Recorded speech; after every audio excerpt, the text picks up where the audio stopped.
भोकरदन विधानसभा मतदारसंघामधील आपण एक बरंदळा साबळे बरंदळा साबळे या गावात आलेलो आहे। या गावातील या ठिकाणी नागरिक आहेत, त्यांना काय वाटतंय की विधानसभेच्या अनुषंगाने कोण या ठिकाणी विद्यमान आमदार संतोष पाटील दानवे आहेत आणि त्यांच्या विरोधात आता सध्या चंद्रकांत दानवे हे सुद्धा आहेत। लोकांना काय वाटतंय, लोकांची कामं झालीत का नाही झालेत त्याविषयी, लोकांच्या शेतीमालांचे भाव, कारण हा जो गाव आहे हा पूर्ण शेतकरी बहुल गाव आहे, तर त्याविषयी काय वाटतंय त्याविषयी आपण लोकांच्या प्रतिक्रिया जाणून घेऊया। काय वाटतं दादा, गावातील कामं झाले तुमच्या थोडीफार या 10 वर्षामध्ये? झाले ना, कामं झाले म्हणजे बरेचसे कामं झाले। असे सांगू शकताल अशी 1-2 कामं ठळकपणे?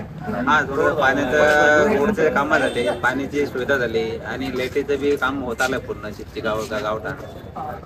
आणि आता फक्त एकच अपेक्षा आहे, सरकारने काप मालाला भाव द्यावा, शेतीमालाचा भाव पाहिजे, हा सोयाबीन कापसाला भाव द्यावा ना।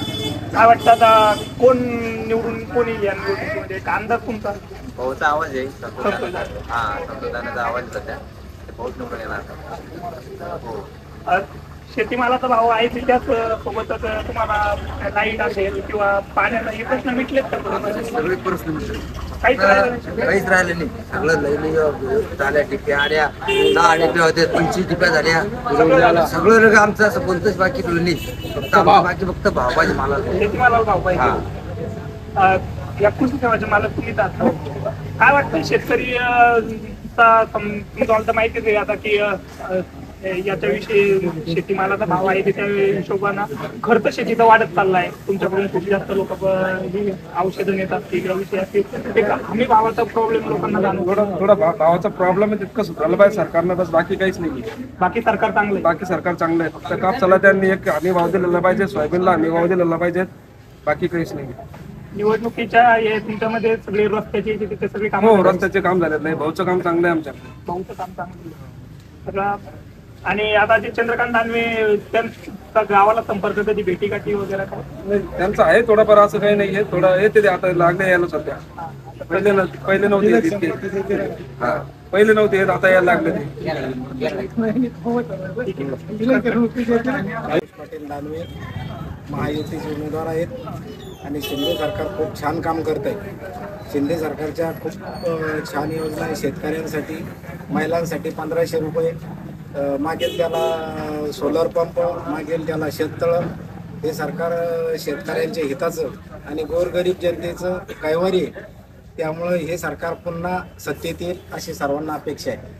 आरक्षणाचं जरांगे पाटील म्हणताय की आरक्षण नाहीये, सरकारनं आरक्षण दिलं नाही, फसवं आरक्षण दिलंय। हे फसवं आरक्षण नाही आहे, हे आरक्षण पूर्वी 13% दिलं होतं, परंतु महाविकास आघाडीचं सरकार आल्यानंतर हे आरक्षण हे सरकार कोर्टात टिकू शकलं नाही। आता पण देवेंद्र फडणवीस साहेबांनी 10% आरक्षण दिलेलं आहे, ते टिकेल आणि गोरगरीब जनतेच्या मुलांचं भलं होईल।